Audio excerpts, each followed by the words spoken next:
Once upon a time, in a quiet village nestled between rolling hills and ancient forests, there lived a young man named John. He was different from the other villagers. His eyes sparkled with ambition. His mind buzzed with dreams of greatness. He wanted to be someone important, someone respected, someone who would leave a mark on the world. But John had a fatal flaw that haunted him like a shadow. He was a dreamer who never finished what he started. Every few weeks, John would discover a new passion. One month, he decided he would become a great scholar and bought a stack of heavy books. He read the first chapter with enthusiasm, imagining himself as a wise teacher. But by the third day, the books gathered dust on his shelf. Another time, he saw the village blacksmith's powerful arms and decided to become strong. He started exercising at dawn, doing push-ups and lifting stones. For 3 days, he was unstoppable. By the fourth day, his muscles ached and he told himself, "I'll start again tomorrow." Tomorrow never came. He tried learning music, painting, and even carpentry. Each time, the pattern was the same: explosive excitement followed by gradual disinterest and eventual abandonment. Years passed this way. John was now 25, and while his childhood friends had mastered their crafts and built successful lives, he remained stuck in the same place, jumping from one incomplete project to another. One evening, as the sun painted the sky in shades of orange and gold, John sat alone by the village well, his head in his hands. He watched a young boy successfully draw water from the well after many attempts, and something inside him broke. "Why?" he whispered to himself. "Why can't I succeed at anything?" An old woman sitting nearby overheard him. She was drawing water with slow, steady movements, her wrinkled hands sure and confident despite her age. "Young man," she said gently, "are you lost?" John looked up, embarrassed to be caught in such a vulnerable moment. I want to be successful, grandmother, but nothing works for me. I try so hard, but I always fail." The old woman smiled knowingly. "There is someone you should meet. Go to the monastery on the hill. Ask for Master Chen. Tell him Grandmother Lakshmi sent you." That night, John couldn't sleep. Something about the old woman's words stirred hope in his chest. At dawn, he climbed the steep path to the monastery, his heart pounding with both exhaustion and anticipation. The monastery was simple but beautiful, surrounded by gardens where vegetables grew in neat rows and fruit trees swayed gently in the morning breeze. John found Master Chen sitting in meditation under an ancient banyan tree. The master was not what John expected. He looked ordinary, a thin man with kind eyes and a gentle smile. No magical aura, no impressive robes, just an old man sitting peacefully. "Master Chen?" John approached cautiously. "Grandmother Lakshmi sent me. I need guidance." Master Chen opened his eyes slowly and studied John for a long moment. "Sit," he said simply. John poured out his heart. He told the master about every failed attempt, every abandoned dream, every moment he felt like a failure. The words tumbled out like water breaking through a dam. When John finished, Master Chen remained silent for what felt like an eternity. Then he stood and walked to a small shed beside the monastery. He returned carrying a clay pot and a small cloth bag. "This pot is empty," the master said, placing it in John's hands. "And this bag contains 30 seeds. Your task is simple.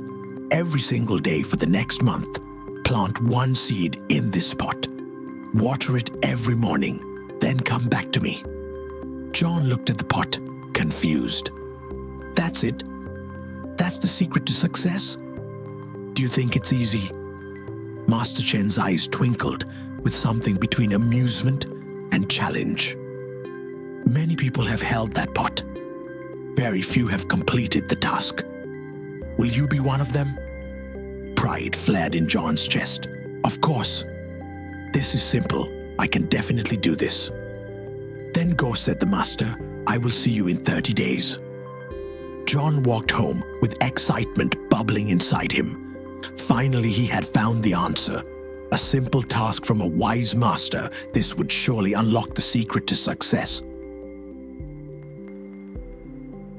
On the first day, John woke before sunrise, eager to begin. He carefully planted the first seed, watered the soil, and placed the pot in a sunny spot. This was it, the beginning of his transformation. The second day came with equal excitement. John watered the pot while eating his breakfast.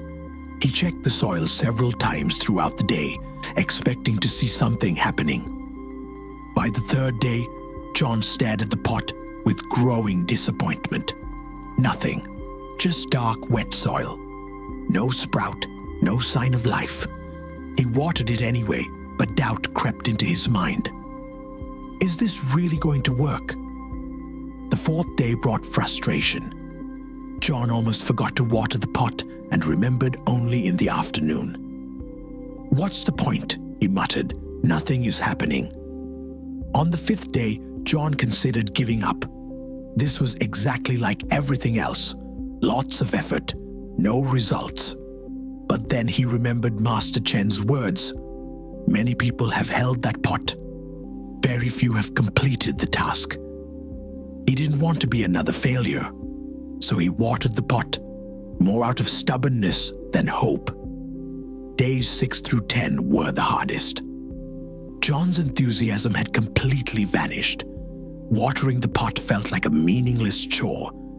Several times he stood over it with the water jug, ready to dump the whole thing out and forget this foolish experiment. But each time something stopped him. Maybe it was pride. Maybe it was curiosity. Maybe it was the tiny voice inside that whispered, just one more day. On the 11th day, John woke up feeling different. He had watered the pot for 10 days straight, without missing once. Something he had never done before with any task. He felt a small sense of pride, not in results, but in simply showing up. The 12th, 13th, and 14th days passed with no visible change. But John noticed something strange. He was no longer checking the pot constantly. He simply watered it in the morning, then went about his day. The act itself had become automatic, effortless. Then came the 15th day, a morning that would change everything. John picked up the water jug, walked to the pot, and began to pour. Then he froze. There, breaking through the dark soil, was a tiny green sprout, no bigger than his fingernail. John's hands trembled. He set down the jug and knelt beside the pot, staring at the fragile little shoot. Tears welled in his eyes, not because the plant was impressive, but because he had actually stuck with something long enough to see results. You're real, he whispered to the sprout. You're actually real. Everything changed after that moment. Days 16 through 21 passed with renewed energy. John began waking up excited to see the plant. Each day it was slightly taller, slightly stronger. He found himself talking to it, encouraging it, protecting it from harsh afternoon sun and strong winds. The small plant became his companion, his project, his responsibility. And in caring for it, John was learning to care for himself and his commitments. By days 22 through 27, the plant was now 6 inches tall, with several leaves. It was still fragile, but undeniably alive and growing. John realized he was changing too. He woke up earlier. He was more careful and attentive. He had developed patience, real patience, not just telling himself to be patient. The final days, 28 through 30, felt bittersweet. John knew his task was almost complete, But he didn't want it to end. This plant had taught him something precious. On the 30th morning, John stood looking at a healthy, vibrant plant with strong stems and bright green leaves. It was beautiful. He carefully lifted the pot and began the journey back to Master Chen. The monastery looked the same, but John felt like a different person. Master Chen was in the same spot, under the banyan tree, as if he had never moved. "Master," John said, carefully setting down the pot, "I completed the task." Master Chen opened his eyes and looked at the plant. Then he looked at John. "What about you?" he asked quietly. "Did you complete your task?" John was confused. "I don't understand." "I did what you asked. I planted seeds. I watered every day. The plant grew." "That plant," Master Chen said, pointing to the green leaves, "grew because of consistent action. Small action, repeated daily. But I didn't give you that task to grow a plant, John. I gave you that task to grow yourself." The words hit John like a thunderbolt. Suddenly, everything made sense. "For the first time in your life," the master continued, "you committed to something for 30 days. You felt the frustration of no immediate results. You wanted to quit, but you didn't. Day after day, even when you saw nothing happening, you showed up. You watered, you cared, and slowly, both the plant and you transformed." Tears streamed down John's face. "I've been looking for big changes, instant success, quick results. But success isn't about one big action, is it?" "No," Master Chen smiled. "Success is about doing the small things consistently. The world celebrates overnight successes, but there is no such thing. Every overnight success is built on hundreds of invisible days of consistent effort. Days when nothing seemed to be happening. Days when quitting felt easier than continuing." John looked at his plant with new eyes. "This plant didn't grow because I watered it once with a lot of water. It grew because I watered it a little bit every single day." "Exactly," the master replied. "And your life will grow the same way. Small daily actions, repeated consistently, create extraordinary results over time. Most people fail not because they lack talent or opportunity, but because they stop watering their dreams too soon." That day changed John forever. He went home and looked at his life differently. Instead of planning huge transformations, he started small. He decided to read just 10 pages every day, not a whole book, just 10 pages. He exercised for 15 minutes each morning. Not an intense workout, just 15 minutes. He practiced writing for 20 minutes every evening, not a novel, just 20 minutes. The first week was hard. His mind screamed for bigger goals, faster progress. But he remembered the plant. Small actions every day, he told himself. The second week was easier. The habits were forming. By the fourth week, these actions felt natural, almost automatic. 3 months later, John had read 5 complete books.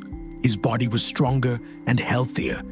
He had filled 2 notebooks with writing and discovered he had a talent for telling stories. 6 months later, people in the village started noticing. "What happened to John?" they whispered. "He's so different now." 1 year later, John had become the person he always dreamed of being. Not through one magical moment, but through 365 days of small, consistent actions. A young boy from the village came to John one day, his eyes full of the same frustration John once felt. "How did you change? How did you become successful?" John smiled, remembering his own journey. He walked to his window where a beautiful plant sat, the same plant from his 30-day task, now large and flourishing. "Do you see this plant?" John asked the boy. It started as a tiny seed buried in dark soil. For many days, nothing happened. I almost gave up, but I kept watering it day after day, and slowly it grew. That's the secret. The boy looked confused. What do you mean?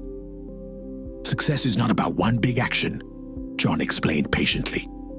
It's about small actions repeated consistently over time. Start small, be patient, show up every day, even when you can't see results. Keep going. Because beneath the surface, growth is happening. And one day you'll look back and be amazed at how far you've come. The boy's eyes lit up with understanding, just as John's had under the banyan tree. My friend, let me ask you something important. What is your seed? What is the one small action you could do every day that would transform your life? Maybe it's reading 10 pages. Maybe it's exercising for 15 minutes. Maybe it's learning one new word in a foreign language. Maybe it's calling one friend or family member. Maybe it's writing for 20 minutes. Maybe it's practicing a skill for 30 minutes. The action doesn't have to be big. It just has to be consistent. Because here's the truth that most people never understand. We overestimate what we can do in one day, and we underestimate what we can do in 1 year. 1 day of exercise won't transform your body, but 365 days will. 1 day of reading won't make you knowledgeable, but 365 days will. 1 day of practice won't make you skilled, but 365 days will. The problem is that most people quit after day 3, or day 7, or day 15, right before the sprout breaks through the soil. They give up at the exact moment when growth is about to become visible. Don't be that person. Be the person who waters their dreams every single day, even when nothing seems to be happening. Be the person who trusts the process. Be the person who understands that consistency is more powerful than intensity. Your life won't change overnight, but it will change. Small actions, repeated consistently, create unstoppable momentum. So what will you plant today? What small seed will you commit to watering every single day for the next 30 days? Start now. Start small. But whatever you do, don't stop. Because the person you want to become is already inside you, like a seed beneath the soil. All it needs is consistent care, patient watering, and time. Your transformation has already begun. Keep going. The world is waiting to see what you will grow into. Just like John's tiny seed became a beautiful, thriving plant, your small daily actions will transform into the extraordinary life you've always dreamed of. Remember, every master was once a beginner who refused to give up. Every success story is written 1 day at a time. Every beautiful garden started with a single seed. Your moment is now. Your seed is waiting. Start watering it today and never stop.